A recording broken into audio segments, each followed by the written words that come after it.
Nagsimula sa hangganan ng Amerika at Mexico, may ibinaon sa lupa ang isang lalaki. Matapos maubos ang kanyang sigarilyo, umalis na ito. Samantala sa opisina ng abogado ng distrito, nanumpa si Luke Easton bilang bagong sheriff. Kinagabihan ng hapong iyon, nakaupo siya sa kanyang opisina habang nakatitig sa larawan ng kanyang kapatid na si Sarah. Naputol ang kanyang pag-iisip nang pumasok si Officer Reed at iniabot sa kanya ang isang sulat mula sa kanyang tiyuhin na si Barnes. Kinabukasan, nakatanggap ang pulisya ng ulat tungkol sa isang bangkay sa loob ng kotse. Kinilala ang biktima na si Byron na napatay sa pamamagitan ng tama ng baril sa ulo. Nakakita sila ng alak, telepono ni Byron, at larawan ng isang babae na nakasuksok sa loob ng kanyang shirt. Tiningnan ni Luke ang larawan at naisip niyang kahawig ni Sarah ang babae. Itinago niya ito sa kanyang sarili at iniutos na lang sa kanyang team na dalhin ang ebidensya sa opisina at hilahin ang sasakyan.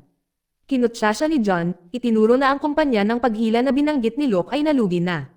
Gayunpaman, naghanap si John ng ibang serbisyo. Samantala, may tao sa malapit na palihim na nagmamasid sa kanila mula sa isang sasakyan, ngunit mabilis itong umalis nang mapansin ni Luke. Nang gabing iyon, binisita ni Luke ang kanyang tiyuhin na si Barnes. Tuwang-tuwa ang kanyang tiyuhin nang makita siyang pauwi. Napag-usapan nila ang nakaraan, naaalala kung paano pinalaki ni Barnes sina Luke at Sarah pagkatapos mamatay ang kanilang mga magulang. Nanatiling tahimik si Luke habang nakatingin sa lumang litrato nila ni Sarah. Inamin niya na bago pa rin sa pakiramdam ang pagiging sheriff, lalo pat nakaharap na siya sa isang mahirap na kaso. Kinabukasan, dumalaw sina Luke at John sa bahay ni Mrs. Rodriguez, nakilala na sila mula pa noong mga bata pa sila. Hiniling nilang makita ang kanyang apo, si Eduardo. Nabigla at nag-aalala, natakot siyang malagay muli sa gulo. Tiniyak ni Luke sa kanya na gusto lang nilang mag-usap. Pumayag siyang tawagan si Eduardo. Hindi nagtagal ay lumitaw si Eduardo, galit kay John dahil muli siyang naabala. Iginiit niya na tumigil na siya sa paggamit ng droga. Pinilit siya ni John, sinabing mayroon silang patunay na ginagawa niya ang mga ito, na itinuro ang kamakailang aksidente. Hinimok siya ni Mrs. Rodriguez na maging tapat, ngunit natarante si Eduardo at tumakas sa likod ng bahay. Hinabol siya ni Luke sa taas. Na corner, bumunot ng baril si Eduardo at nagpaputok. Sinubukan siyang pakalmayan ni Luke, sinabing wala siyang balak na arestuhin siya, ngunit muling binaril ni Eduardo. Walang pagpipilian si Luke kundi gumanti ng putok, na ikinamatay niya. Sumugod si John matapos marinig ang mga putok at laking gulat niya nang makitang patay na si Eduardo. Sinisi niya si Luke, na nagsasabing ito ay isang masamang simula para sa isang bagong sheriff. Nang maglaon, pumunta si Luke sa isang klinika upang gamutin ang kanyang sugat. Doon, nagulat siya nang makitang ang doktor ay si Cheyenne, ang dati niyang kasintahan. Tense ang kanilang pagkikita noong una, ngunit kalaunan ay nag-usap sila tungkol sa kanilang trabaho. Matapos siyang gamutin, nagdahilan si Cheyenne na makita ang isa pang pasyente. Bago umalis, humingi ng tawad si Luke sa pag-abandona niya sa nakaraan. Pinilit ni Cheyenne na patawarin siya, ipinaalala sa kanya kung paano siya umalis nang walang salita. Humingi ng isa pang pagkakataon si Luke, ngunit hindi sumagot si Cheyenne. Nang gabing iyon, nakipagpalitan ng mensahe si Luke kay Cheyenne. Maya-maya, habang natutulog, napanaginipan niya ang anino ng babae sa larawan na kamukha ni Sarah. Kinaumagahan, nirepaso ni Luke ang ebidensya sa kanyang opisina. Dumaan siya sa mga resibo ng kafe at napansin ang pangalang Honesty. Sabay pasok ni Reed dala ang phone ni Byron. Nang suriin ito ni Luke, nakita niya ang parehong larawan ng babae na nasa bulsa ni Byron, na nagpapatunay na sila ay mag-asawa. Ang isa pang larawan ay nagpakita ng babae na patay na. Natuklasan din nilang nagpalitan ng mensahe si Byron sa hindi kilalang numero. Sinimulan itong subaybayan ni Reed habang mas natitiyak ni Luke na ang babae ay si Sarah. Makalipas ang ilang oras, bumisita si Luke sa isang kafe na nakalista sa mga resibo. Doon niya nakilala si Honesty, na nagsabing pinagsilbihan niya si Byron at ang babaeng kasama nito. Ipinaliwanag niya na madalas na nakakatanggap ng special treatment si Byron mula sa may-ari na si Morris, ngunit hindi niya alam ang pangalan ng babae. Hindi nagtagal, pumunta si Luke sa autopsy room para marinig ang resulta. Ipinaliwanag ng doktor na si Byron ay namatay mula sa isang tama ng baril na may mataas na antas ng alkohol sa kanyang sistema, na humantong sa kanya upang maghinala ng pagpapakamatay. Nagdududa si Luke sa teoryang ito. Naniniwala siyang hindi maglalakbay si Byron ng napakalayo para lamang kitilin ang sarili niyang buhay. Naghahanap pa rin ng mga sagot. Siniyasat ni Luke ang sasakyan ni Byron sa storage lot. Sa trunk, nakita niya ang isang bag na puno ng pera. Kinuha niya ito nang hindi sinasabi sa guard. Kinabukasan, tinanggap ni Luke ang imbitasyon ni Cheyenne na mananghalian. Naalala niya ang una nilang date at inamin niyang mahal pa rin niya ito. Sa kanilang pag-uusap, isiniwalat ni Luke kung bakit siya umalis sa bayan. Matapos mawala ang kanyang mga magulang at harapin ang pagkawala ni Sarah, siya ay bumaling sa alak at nagdulot ng mga problema. Sa sobrang lungkot, nagpasya siyang umalis. Ngayon lang siya nakahingi ng tawad. Sinabi ni Cheyenne na pinatawad na niya ito at nangakong tatabi sa kanya. Muli nilang pinasigla ang kanilang relasyon. Nang hapong iyon, bumalik si Luke sa opisina at tinanong sina John at Reed tungkol sa kaso ni Byron at sa pera. Nagkaroon sila ng kaunting pag-unlad, tanging ang huling contact ni Byron ay si Morris. Umalis si John ngunit sinasadyang humarap kay Luke. Inis na sinundan siya ni Luke at humingi ng paliwanag. Inamin ni John na ayaw niya kay Luke dahil sa kanyang nakaraan bilang isang lasing na nagdulot ng gulo. Ngunit siya ay naging sheriff pa rin habang si John ay hindi pa na-promote. Kinilala ni Luke ang kanyang nakaraan, ngunit ipinaliwanag niya na 10 taon na siyang nagsisikap na magbago. Sinabi niya kay John na kailangan niya ang kanyang tulong upang maglingkod bilang sheriff. Hindi kaagad tinanggap ni John, ngunit sinabi niyang hihintayin niya kung talagang nagbago na si Luke. Nang gabing iyon, nakatanggap ng mensahe ang telepono ni Byron mula kay Morris. Nagtanong si Morris tungkol sa pera, kaya mas natitiyak ni Luke na kasali siya. Pumayag silang magkita, at mabilis na ipinaalam ni Luke kay John ang bagong lead na ito. Kinabukasan, dinala si Morris sa istasyon para tanungin tungkol sa koneksyon niya kay Byron. Bago pumasok, binalaan ni John si Luke na hawakan ito ng mabuti.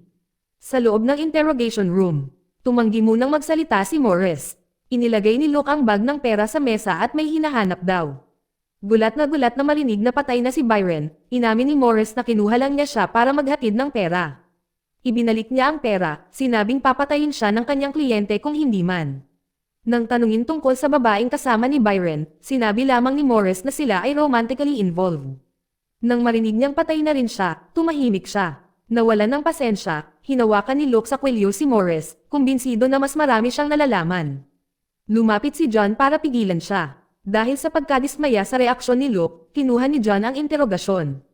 Binalaan niya si Morris na kung mananahimik siya, kakasuhan siya bilang pangunahing sospek. Na corner, tinanggihan ni Morris ang anumang papel sa pagpatay, ngunit inamin na ang kanyang kliyente ay si Jack. Binalaan niya si Luke na layuan kung pahalagahan niya ang kanyang buhay.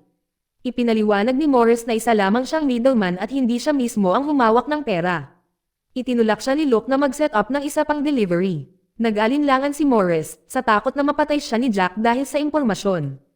Hindi pinansin ni Luke ang kanyang pag-aalala at lumabas ng kwarto. Nang gabing iyon, napansin ni Luke ang isang sasakyan na sumusunod sa kanya.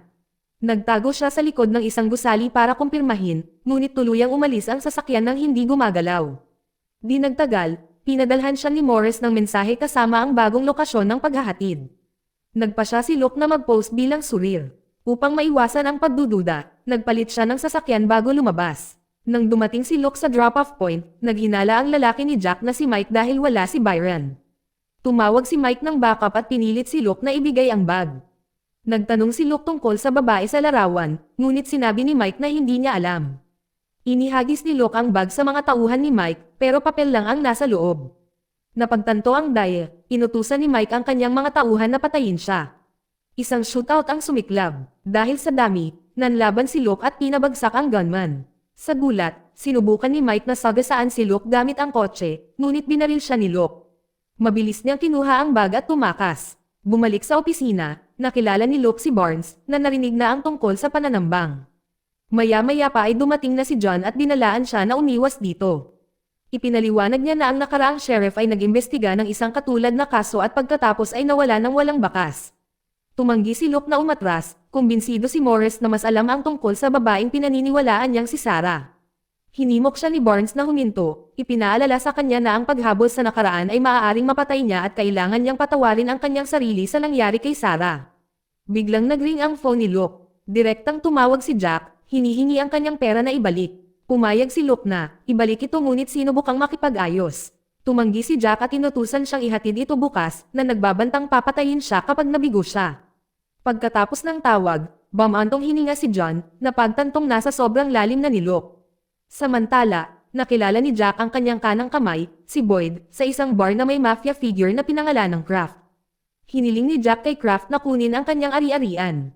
Noong una, tumanggi si Kraft, sinabing mayroon na si Jack kay Boyd, ngunit nag-alok si Jack na tanggalin ang lahat ng utang ni Kraft at magbayad ng dagdag. Natukso sa deal, pumayag si Kraft. Kinabukasan, nagpapatrol si Reed nang makatanggap siya ng tawag mula kay John. Noong gabing iyon, nagkita ang dalawa sa disyerto upang maghukay. Hindi nagtagal, natuklasan ni Reed ang katawan ng babaeng matagal na nilang hinahanap, naiwan si John na nakatulala. Samantala, nagmamaneho si Luke ng maraming sasakyan ang hamarang sa kanyang dinaraanan. Hiniling ng isa sa mga lalaki na sumama siya sa kanila, sinabing gustong makipagkita ng kanilang amo na si Fernando. Naghinala si Luke dahil hindi niya alam ang pangalan, ngunit napalibutan at nalampasan ang bilang, isinuko niya ang kanyang baril at pumayag na pumunta. Dinala nila siya sa isang marangyang bahay kung saan nagpakilala si Fernando bilang miyembro ng kartel. Bago magsalita, nag-alok ng pagkain si Fernando. Dahil sa pag-iingat, tumanggi si Luke. Dahil sa hinanakit, pinilit siya ni Fernando na kumain, sinabing hindi na niya itutuloy kung hindi man. Nang masiyahan, ipinahayag ni Fernando na nakipagtulungan si Morris kay Jack, ang kanyang karibal, upang magnakaw ng pera sa kartel. Hinabol din ni Byron ang pera at tumakas kasama nito. Nang tanungin ni Luke ang tungkol sa babae sa larawan, kinilala siya ni Fernando bilang si Don. Ipinaliwanag niya na tinulungan ni Don si Byron na magnakaw ng pera, kaya pinatay niya ito para sa pagtataksil. Nadurog si Luke, sa paniniwalang ito ay nangangahulugan na ang kanyang kapatid na babae ay tunay na patay. Tinanong ni Luke kung bakit sinasabi sa kanya ni Fernando ang lahat ng ito. Sinabi ni Fernando na inaasahan niyang ibabalik ni Luke ang pera at tutulungan siyang labanan si Jack. Tumanggi si Luke, ngunit nagbabala si Fernando na wala siyang pagpipilian dahil buhay niya ang nakataya. Pagkatapos ay hinihatid si Luke palabas. Bumalik sa kanyang sasakyan, kinuha ni Luke ang kanyang baril at naupo sa katahimikan, nagdadalamati para kay Sarah. Sa sandaling iyon, tumawag si John at dumiretso si Luke sa opisina. Doon, sinabi sa kanya ni John na ang babaeng natagpuan nila ay si Sarah nga. Nagmamadaling pumunta si Luke sa autopsy room at laking lungkot niya nang makita ang katawan nito, nakatayo sa tabi niya, maaari lang siyang humingi ng tawad dahil wala siya roon. Kinabukasan, pumunta si Luke sa lugar kung saan natagpuan si Sarah. Naghanap siya ng ebidensya, determinadong humanap ng pruweba laban kay Fernando. Sa una, wala siyang nakita, ngunit pagkatapos ay napansin niya ang isang tabako, ngunit sa lupa at nakolekta ito. Nang sumunod na araw, nakatanggap si Luke ng mensahe mula kay Barnes na humihiling sa kanya na pumunta. Pagdating ni Luke, laking gulat niya nang makitang si Kraft habang nakatutok kay Barnes. Si Bernie, isa sa mga tauhan ni Kraft, ay sumulpat din at tinutukan ng baril si Luke. Hiniling ni Kraft ang pera kapalit ng buhay ni Barnes. Sa pilitang sumunod, naglakad si Luke patungo sa sasakyan hanggang sa bigyan siya ng senyales ni Barnes. Parehong nanlaban at nakuha ni Luke ang baril ni Bernie bago sumiklab ang shootout. Nakatakas sina Kraft at Bernie, na iniwang buhay sina Luke at Barnes, ngunit nanginginig. Pagkatapos, dinala si Barnes sa hospital para sa paggamot kung saan sumugod si Cheyenne dahil sa pag-aalala. Sa kanyang pagbisita, hiniling ni Luke sa kanya na ilabas si Barnes sa isang ligtas na lugar. Lumaban si Barnes, iginiit ang tunay na target ay ang pera, ngunit hindi isa sa panganib ni Luke ang kaligtasan ng kanyang pamilya. Sa wakas ay pumayag si Barnes, at inatasan ni Luke si Red na i-escort sila. Samantala, nakatanggap ng tawag sa telepono si Fernando. Nakinig siyang mabuti, pagkatapos ay tiniyak sa tumatawag na ang tanging layunin niya ay patayin si Jack.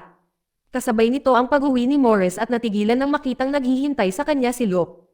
Pinilit siya ni Luke tungkol kay Kraft, na umatake sa kanya, ngunit itinanggi ni Morris na may alam siya. Pinilit siya ni Luke sabay tutok ng baril para tawagan si Jack. Nang magkadugtong ang tawag, humingi ng impormasyon si Luke kapalit ng pera. Tumanggi si Jack at inutusan siyang dalhin ang bag sa isang hotel ng gabing iyon. Pagkatapos ng tawag ay umalis na si Luke para maghanda. Binalaan siya ni Morris na ang pagpunta doon ay nangangahulugan ng tiyak na kamatayan. Bago lumabas, kinuha ni Luke ang bag ng pera na itinago niya. Kasabay nito, sina Cheyenne at Reed ay nasa bahay ni Barnes na naghahanda na umalis. Bigla silang tinambangan ni Kraft at ng kanyang mga tauhan at tinagaw si Cheyenne. Nang gabing iyon, dumating si Jack sa hotel. Kasama ang mga armadong lalaki. Inutusan niya si Boyd na patayin si Luke kapag naibigay na ang pera. Samantala, sumugod si Luke sa bahay ni Barnes matapos matanggap ang agarang tawag ni Reed. Pagdating niya, sinabi sa kanya ni Reed na kinuha si Cheyenne. Agad na tinawagan ni Luke si Jack, nakikiusap para sa kanyang kaligtasan. Sinabi sa kanya ni Jack na mananatili siyang hindi masasaktan kung may hahatid ang pera. Determinado, naghanda si Luke na harapin siya. Pagbalik sa opisina, inayos ni Luke ang sarili at sinalubong si John. Nang marinig ni John ang tungkol sa pagdukot kay Cheyenne, gumawa siya ng isang nakakagulat na pagpipilian na samahan si Luke sa pagharap sa kartel. Samantala, nakatanggap si Fernando ng balita na ang pera ay papunta na sa hotel ni Jack. Sa ibang lugar, ikinulong ni Kraft si Cheyenne sa isang silid ng hotel. Nanatili siyang kalmado, kumbinsido na darating si Luke. Pinagtawanan siya ni Bernie, na nagsasabing hindi kailanman makakalaban ng isang sheriff ang hukbo ng mga lalaki ni Jack. Hindi nagtagal, dumating sina Luke at John sa back entrance ng hotel. Nakita sila ng isang gwardya at nilapitan, ngunit mabilis siyang nadaig ni John. Hiniling ni Luke na malaman kung nasaan si Cheyenne. Tumanggi ang gwardya noong una, ngunit pagkatapos siyang guluhin ni John, inihayag niya ang kanyang lokasyon sa bulwagan. Si Luke at John ay naghiwalay at si Luke ay gumagalaw upang iligtas si Cheyenne habang si John ay humarap sa mga tauhan ni Jack. Maya-maya pa, humarap si John sa isang gwardya at pumutok ang baril. Ang ingay ay nagpababa kay Kraft kung saan inutusan niya si Bernie na bantayan si Cheyenne. Nagawa ni John na patayin ang gwardya, ngunit mas marami sa mga tauhan ni Jack ang mabilis na dumating. Samantala, pumasok si Luke sa isa pang silid at humarap kay Kraft. Isang shootout ang sumiklab. Si Luke ay nanatiling nakatutok, hinikayat si Kraft sa labas, at binaril siya. Nang subukan ni Kraft na itaas ang kanyang baril, tinapos siya ni Luke. Sumugod si Luke para iligtas si Cheyenne. Nagpaputok siya ng putok na ikinagulat ni Bernie, na nagbigay ng pagkakataon kay Cheyenne na lumaban. Ibinagsak niya si Bernie. Nagulat si Luke sa pagpasok niya, pero mabilis siyang sinabihan na umalis kasama niya. Habang sinusubukan nilang tumakas, hinarap ni Luke si Boyd. Sinabihan niya si Cheyenne na magtago. Isang shootout ang sumunod, ngunit biglang sumulpat si Fernando at pinatay si Boyd. Pagkatapos ay hiniling ni Fernando kay Luke na ibigay ang pera. Bago sila magkaayos, lumitaw si Jack at kinuha si Cheyenne na hostage. Pinaputukan pareho sina Luke at Fernando. Pinilit na magtulungan laban sa isang karaniwang kaaway, hinabol siya nina Luke at Fernando. Nang nasa panganib si Cheyenne, inilabas ni Luke ang perang itinago niya. Na corner, gumawa ng deal si Jack. Hiniling niyang ibaba ang bag bago pinakawalan si Cheyenne. Sumang-ayon si Luke, ngunit itinulak ni Jack si Cheyenne, na iwan itong nakabitin sa labas. Kinuha ni Jack ang bag at sinubukang tumakas, ngunit binaril siya ni Fernando. Sumigaw si Jack na kanya ang pera na ikinagalit ni Fernando. Pinatay siya ni Fernando at naglakad palayo dala ang bag. Nagawa ni Luke na iligtas si Cheyenne bago ito mahulog. Ilang sandali pa, naabutan ni Luke si Fernando at itinutok ang kanyang baril.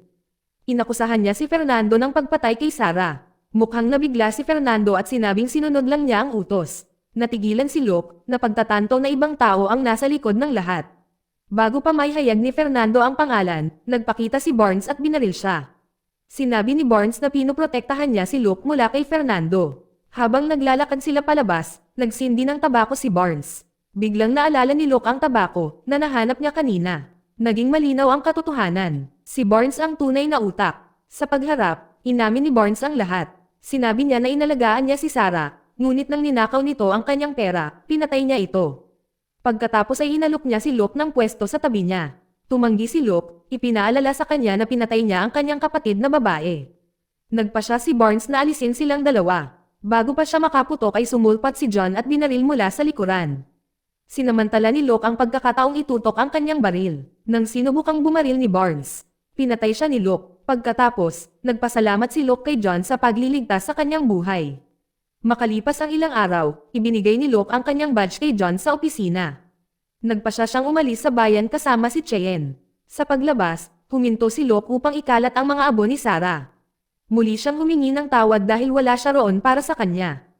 Pagkatapos magpaalam, sabay na umalis sina Luke at Cheyenne para magsimula ng bagong buhay. Dito nagtatapos ang kwento. Salamat sa panonood kaibigan.